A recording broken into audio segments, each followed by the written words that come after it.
In this new video, I discover and explore a castle that will undoubtedly remain one of my most beautiful explorations to date.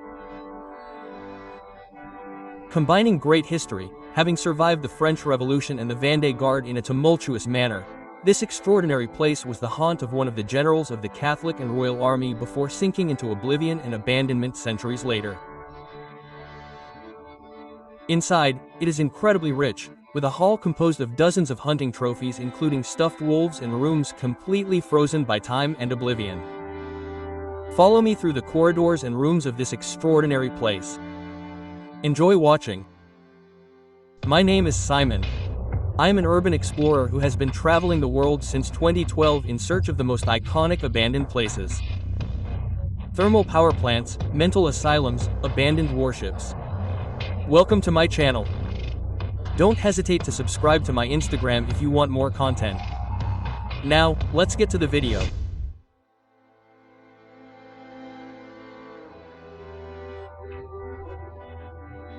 Combining both heroic deeds and tragic destiny, which is found in large numbers in French history, this castle built at the end of the 17th century in the west of the country witnessed one of the most unique epics, particularly during the First Vendée War between 1793 and 1796, which followed the French Revolution of 1789.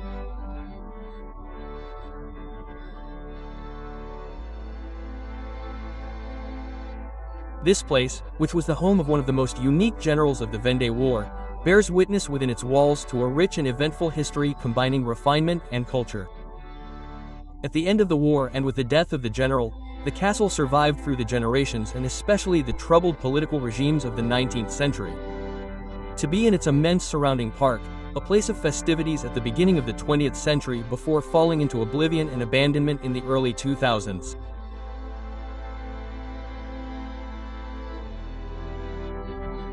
This architectural heritage, now threatened by time and looters, but especially by the effects of humidity and lack of maintenance, remains more endangered than ever. Follow me inside to explore every nook and cranny.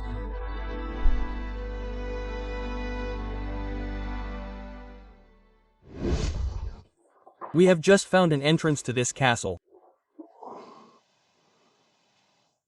This immense abandoned castle.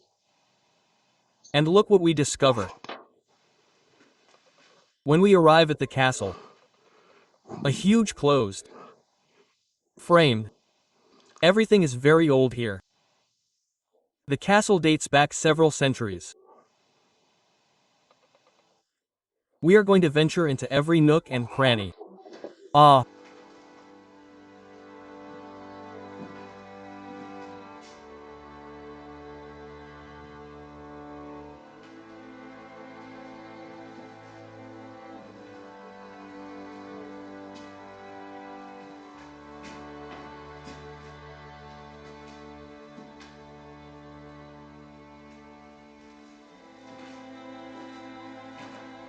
Look at this. Here in Hall, the castle hall is completely covered in hunting trophies everywhere. They are literally everywhere.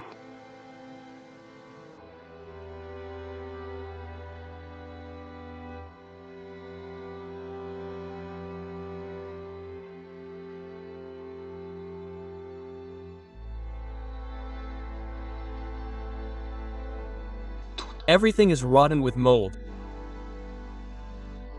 Time has completely taken over the place by eating away at the walls and the wallpaper. Since the place was abandoned,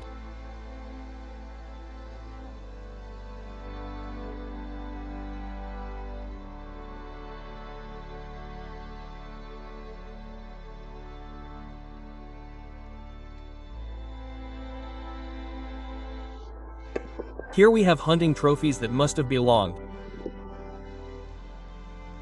to one of the castle's first owners, centuries ago. Look, there are literally everywhere here.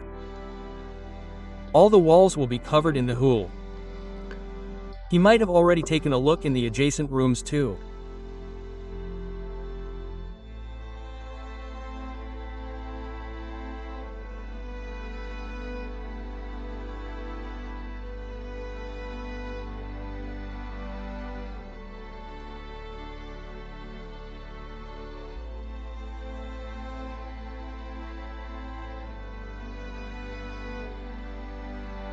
Look, it's incredible.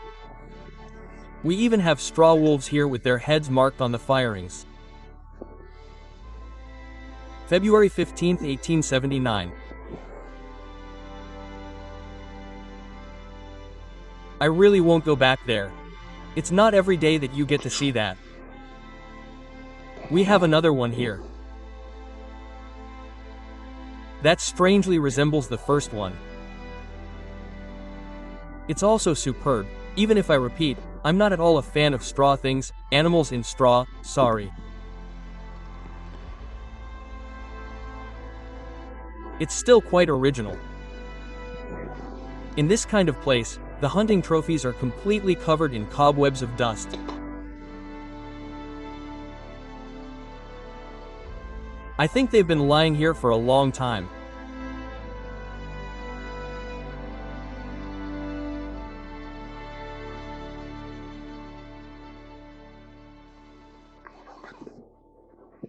We're now going to head to the dining room, or rather the reception room of this incredible place. And we're going to take a closer look. Take a look at this table. There are a lot of large hunting trophies that have been placed on it. We're going to walk around it to get a closer look.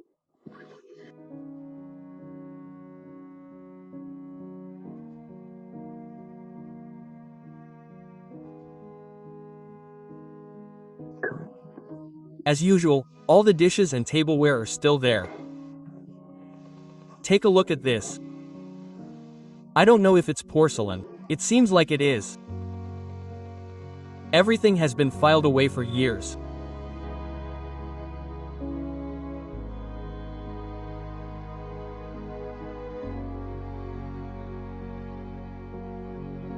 As I told you, everything is still there. Even look at the tableware. It was to be expected. Given everything that's left in this castle, it's far from surprising.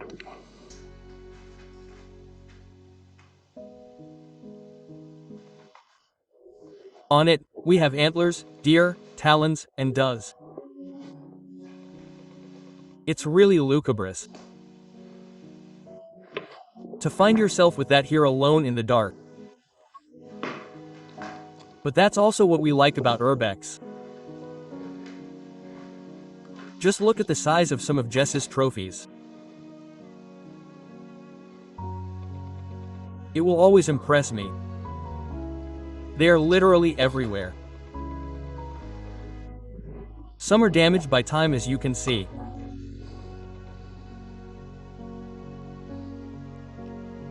Yours is holding up pretty well.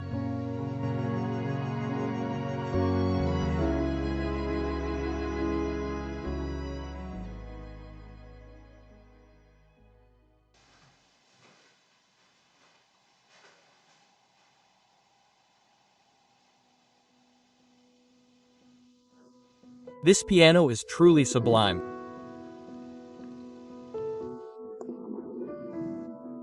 I think it's a third piano, a fourth piano, I don't remember what it's called, but it's still super imposing in the middle of this pretty room, still untouched by the ravages of time.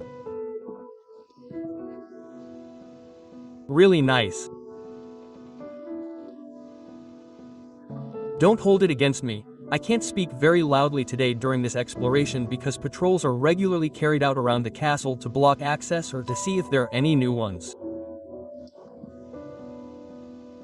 So I have to be super discreet today and quick with my shots.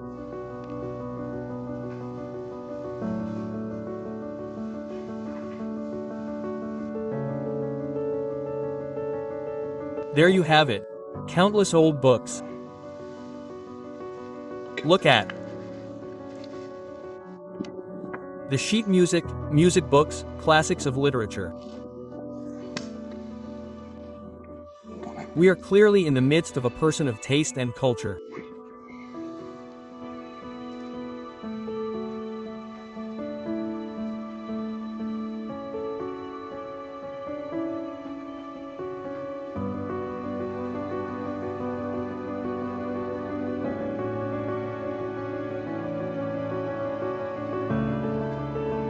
There were even books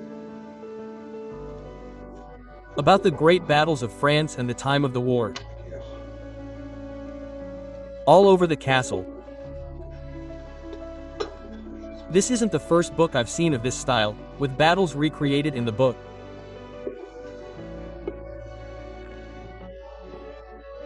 There was still a lot of theft and pillaging in this castle. Everything was searched for valuables. Some books disappeared, others moved. That's the worst part of the Urbex.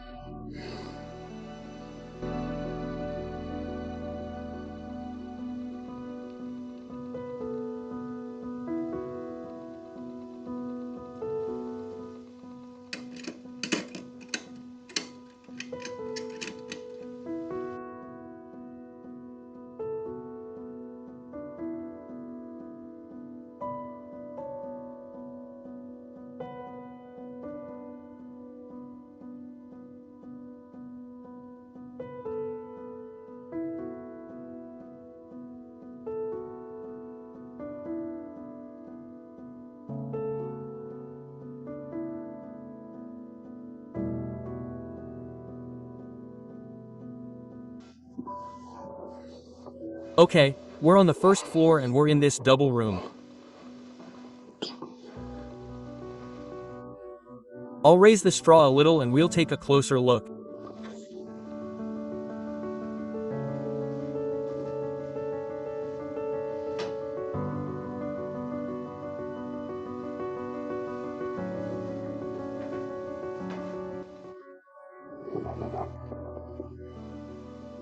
Between the beds, there's even a small children's desk, apparently with stamps, ink, and an inkwell, the real estate needed to write letters or write.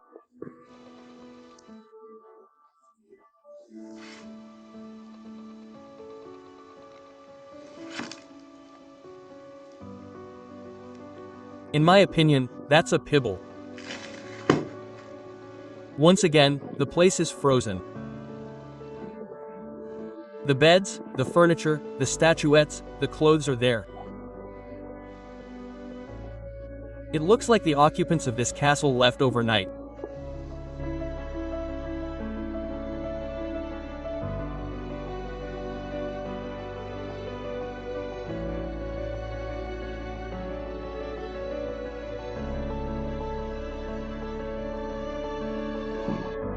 Here we have a mirror that is simply majestic in its size and shape. Even though I am quite pessimistic about its future here, the rest is no less magnificent.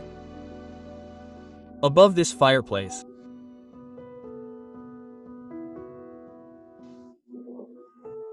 another room with a completely different atmosphere, with purple curtains and Louis X style furniture fabric, it seems. It's superb. Ah.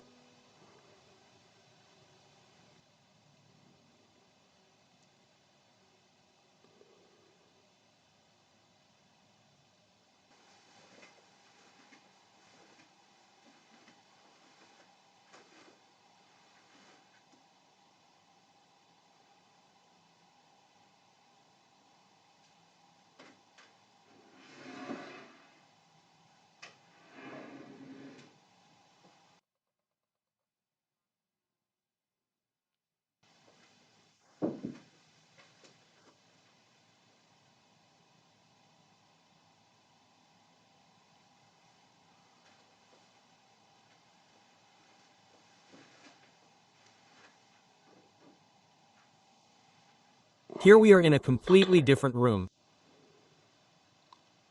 And the atmosphere is really, really nice here. Day breaks. With this room and its blue wallpaper and two large twin beds, I think there must have been a very large family here. There must be as many rooms as there are.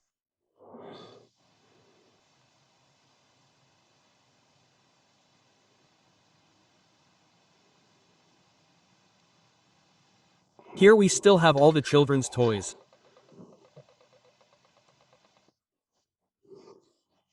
From that time, which remain in this closet near the bedrooms in the hallway, and behind the blue room, there's yet another room.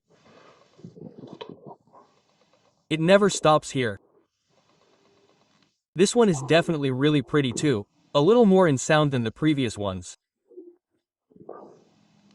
It seems like there have been fewer visitors here. I really like the little office on the right. The atmosphere here is relaxing.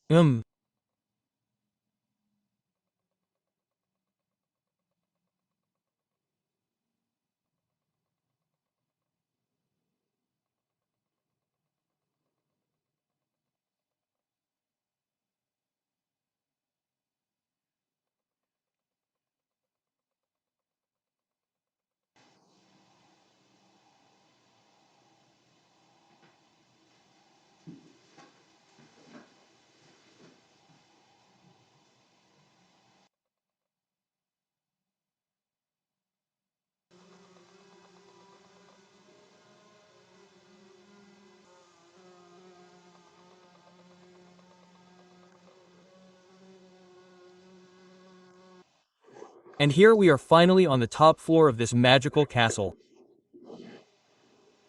That transported me for an entire afternoon to a completely different universe and a completely different era. We're going to go see the last few rooms that remain to be seen, and then I'll discreetly slip out of this area to get back to my car and make way for the rest of the adventure to other sites to explore. Ah.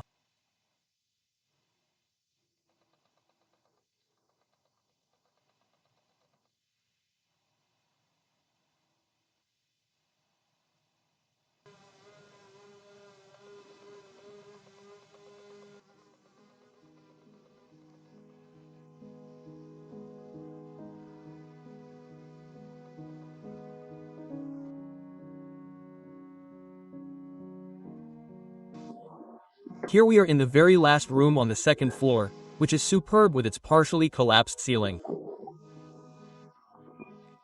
The bed, the dressing table, the makeup utensils, everything is still there. I really like this room, and it's a really nice surprise to discover it here again. I thought we'd already seen everything 15 minutes ago, but it's still full of wonders and surprises here. It's incredible, really.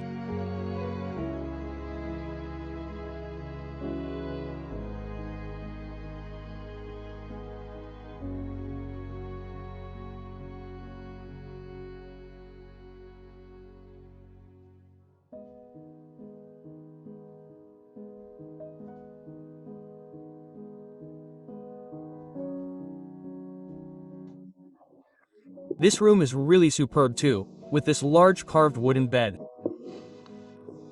And you know what? I couldn't resist the idea of going out onto the balcony right here to take a look at the view of the fields and the property.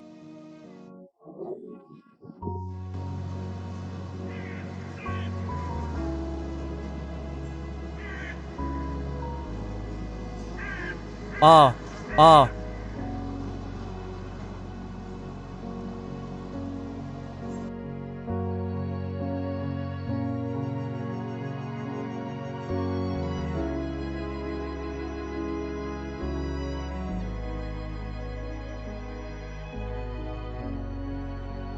Okay, my friends, I'm back in my bag. You probably know what this means for the video. I'm going to sneak out of here, go back to my car and follow the road trip to make more great videos for you. And don't forget to subscribe and comment on the video. It's super important and it really helps my work. I'll see you next time. See you very soon. Bye.